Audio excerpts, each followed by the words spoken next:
ಎಲ್ರಿಗೂ ನಮಸ್ಕಾರ. ಇವತ್ತಿನ ವಿಡಿಯೋದಲ್ಲಿ ನಾನು ಗ್ರೀನ್ ಎಗ್ ಮಸಾಲ ಹೇಗೆ ಮಾಡೋದು ಅಂತ ತಿಳಿಸ್ಕೊಡ್ತಾ ಇದ್ದೀನಿ. ತುಂಬಾನೇ ರುಚಿಯಾದಂಥ ರೆಸಿಪಿ ಅಂತಾನೆ ಹೇಳ್ಬೋದು.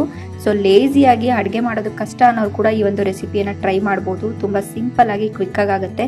ಟೇಸ್ಟ್ ಅಂತೂ ಮಟನ್ ಚಾಪ್ಸ್, ಚಿಕನ್ ಚಾಪ್ಸ್ಗಿಂತ ತುಂಬಾನೇ ಚೆನ್ನಾಗಿ ಬರುತ್ತೆ. ಮಾಡೋದು ಕೂಡ ತುಂಬ ಸಿಂಪಲ್ಲು.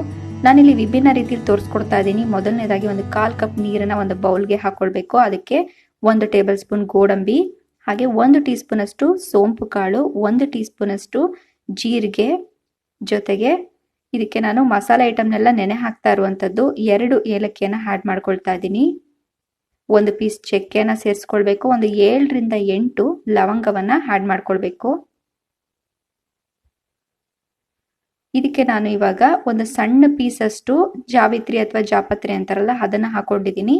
15 ರಿಂದ 16 ಒಂದು ಬೆಳ್ಳುಳ್ಳಿ ಎಸ್ಲನ್ನ ಹಾಕೊಳ್ಬೇಕು. ಜೊತೆಗೆ 1 ಈರುಳ್ಳಿಯನ್ನ ಈ ರೀತಿ ಕಟ್ ಮಾಡಿ ಹಾಕೊಳ್ಬೇಕಾಗತ್ತೆ. ಖಾರಕ್ಕೆ ಅನುಗುಣವಾಗಿ ಹಸಿ ಮೆಣಸಿನ್ಕಾಯಿನ ಸೇರಿಸ್ಕೊಳ್ಬೇಕು. ನಾನಿಲ್ಲಿ ಜೀರಿಗೆ ಮೆಣಸನ್ನ ಹಸಿ ಮೆಣಸಿನ್ಕಾಯಿ ಉಪಯೋಗಿಸೋದ್ರಿಂದ ಪುಟಾಣಿಯಾಗಿದೆ. ಹೀಗೆ ನಾನು 1 ಇಂಚಷ್ಟು ಶುಂಠಿಯನ್ನ ಸೇರಿಸ್ಕೊಂಡಿದ್ದೀನಿ. ಅದನ್ನ ಒಂದು 10 ನಿಮಿಷ ನೆನೆಯೋದಕ್ಕೆ ಬಿಡಿ. ಈ ಕಡೆ ನಾವು ಒಂದು ಮಿಕ್ಸಿ ಜಾರ್ಗೆ ಸ್ವಲ್ಪ ಕೊತ್ತಂಬರಿ ಸೊಪ್ಪು ಹಾಗೆ ಸ್ವಲ್ಪ ಪುದೀನ ಸೊಪ್ಪನ್ನ ಆ್ಯಡ್ ಮಾಡ್ಕೊಳ್ಬೇಕು.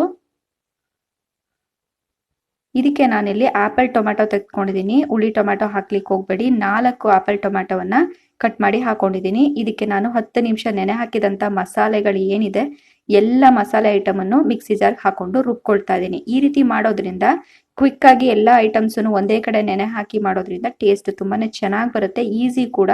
ಸೊ ಯಾರಾದ್ರೂ ಕಷ್ಟ ಈ ರೀತಿ ಒಂದೊಂದೇ ಐಟಮ್ ಅಂತನೋರು ಈ ರೀತಿ ಮಾಡ್ಕೊಳ್ಬಹುದು. ಈ ರೀತಿ ನುಣ್ಣದಾಗಿ ರುಬ್ಕೊಳ್ಬೇಕಾಗತ್ತೆ. ಸೊ ಮಸಾಲೆ ರೆಡಿ ಆಯಿತು. ಈಗ ನಾವು ಒಗ್ಗರಣೆಗೆ ಫಸ್ಟ್ ಮೊಟ್ಟೆಯನ್ನ ರೋಸ್ಟ್ ಮಾಡಿ ಇಟ್ಕೊಳ್ಬೇಕಾಗತ್ತೆ. ನಾನು 2 ಟೀ ಸ್ಪೂನ್ ಅಷ್ಟು ಎಣ್ಣೆ ಹಾಕೊಂಡು ಒಂದು 8 ಬೇಯಿಸಿರ್ತಕ್ಕಂಥ ಮೊಟ್ಟೆಯನ್ನ ರೋಸ್ಟ್ ಮಾಡ್ಕೊಳ್ತಾ ಇದ್ದೀನಿ. ಇಲ್ಲಿ ಪುಟಾಣಿ ಮೊಟ್ಟೆಗಳಿದೆಯಲ್ಲ ಅದನ್ನ ನಾನು ಕ್ವೈಲ್ ಎಗ್ ಉಪಯೋಗಿಸ್ತಾ ಇರುವಂತದ್ದು. ಮಕ್ಕಳಿಗೆ ಒಳ್ಳೇದು ಅಂತ ನಾನಿಲ್ಲಿ ಕ್ವೈಲ್ ಎಗ್ ಅನ್ನು ಕೂಡ ಆ್ಯಡ್ ಮಾಡ್ಕೊಂಡಿದ್ದೀನಿ. ಇದಕ್ಕೆ ಅರ್ಧ ಟೀ ಸ್ಪೂನ್ ಉಪ್ಪನ್ನ ಆ್ಯಡ್ ಮಾಡ್ಕೋಬೇಕು. ಹಾಗೆ ಅರ್ಧ ಟೀ ಸ್ಪೂನ್ ಅಷ್ಟು ಹಚ್ಚ ಖಾರದ ಪುಡಿ, ಅರ್ಧ ಟೀ ಸ್ಪೂನ್ ಅಷ್ಟು ಅರಿಶಿನದ ಪುಡಿಯನ್ನ ಸೇರಿಸ್ಕೊಂಡು ಒಂದು 3 ರಿಂದ 4 ನಿಮಿಷಗಳ ಕಾಲ ರೋಸ್ಟ್ ಮಾಡ್ಕೊಳ್ಬೇಕಾಗತ್ತೆ. ಮೊಟ್ಟೆ ಎಲ್ಲ ಸ್ವಲ್ಪ ಮೇಲ್ಗಡೆ ಭಾಗ ರೋಸ್ಟ್ ಆಗಬೇಕು. ಅಲ್ಲಿವರೆಗೂ ಇದನ್ನ ಫ್ರೈ ಮಾಡ್ಕೊಳ್ಳೋಣ. ಈ ರೀತಿ ರೋಸ್ಟ್ ಮಾಡಿಕೊಂಡು ಮೊಟ್ಟೆಯನ್ನ ಎಗ್ ಮಸಾಲೆಗೆ ಹಾಕೋದ್ರಿಂದ ಟೇಸ್ಟ್ ಚೆನ್ನಾಗಿ ಬರುತ್ತೆ. ನೋಡೋದಕ್ಕೂ ಕೂಡ ಕಲರ್ಫುಲ್ ಆಗಿರುತ್ತೆ. ನೋಡ್ತಾ ಇದ್ದೀರಾ, ಒಂದು 4 ನಿಮಿಷಗಳಾಗಿದೆ. ಕಲರ್ ಎಲ್ಲ ಚೆನ್ನಾಗಿ ಬಂದಿದೆ. ನೋಡ್ತಾ ಇದ್ದೀರಲ್ಲ, ಮೇಲ್ಗಡೆ ಎಲ್ಲ ರೆಡಿಶ್ ತರ ಕಲರ್ ಬಂದಿದೆ. ಈಗ ಇದನ್ನ ಒಂದು ತಟ್ಟೆಗೆ ತೆಗೆದು ಎತ್ತಿಟ್ಕೊಳ್ಬೇಕಾಗತ್ತೆ. ನಾನಿಲ್ಲಿ ಮಸಾಲೆನೆಲ್ಲ ನೆನೆ ಹಾಕಿ ರುಬ್ಕೊಂಡಿರೋದ್ರಿಂದ ಮತ್ತೆ ನಾವು ಒಗ್ಗರಣೆಗೆ ಎಲ್ಲ ಐಟಮ್ಸ್ಗಳು ಏನು ಹಾಕೋ ಹಾಗಿಲ್ಲ. ಈಗ ಸೋಂಪು ಕಾಳು ಹಾಕೋ ಹಾಗಿಲ್ಲ, ಚಕ್ಕೆ ಕೂಡ ಹಾಕೋ ಹಾಗಿಲ್ಲ, ಏನು ಹಾಕೋ ಹಾಗಿಲ್ಲ. ಕೇವಲ ಈರುಳ್ಳಿ ಹಾಕೊಂಡು ಒಗ್ಗರಣೆ ಹಾಕೋಬೇಕಷ್ಟೇ.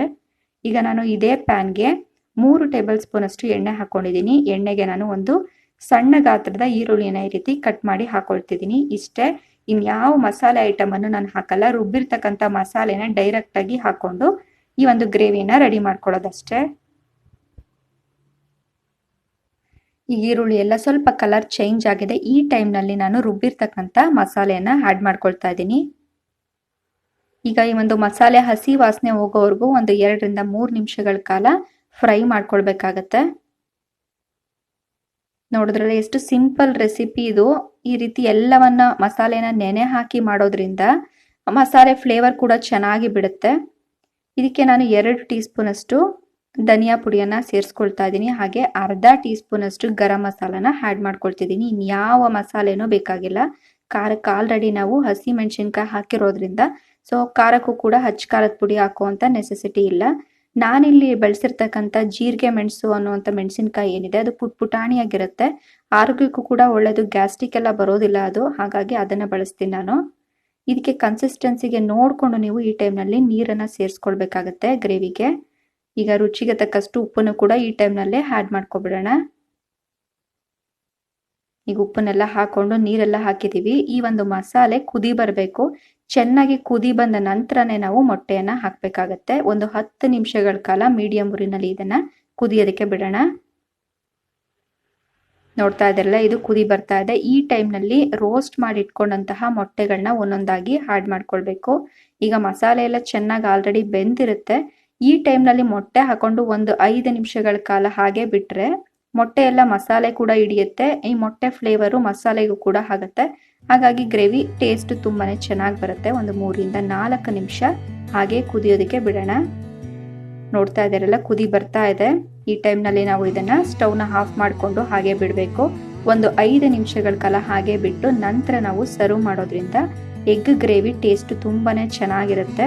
ಈ ವಿಡಿಯೋ ಇಷ್ಟ ಆದರೆ ಲೈಕ್ ಮಾಡಿ. ಧನ್ಯವಾದಗಳು.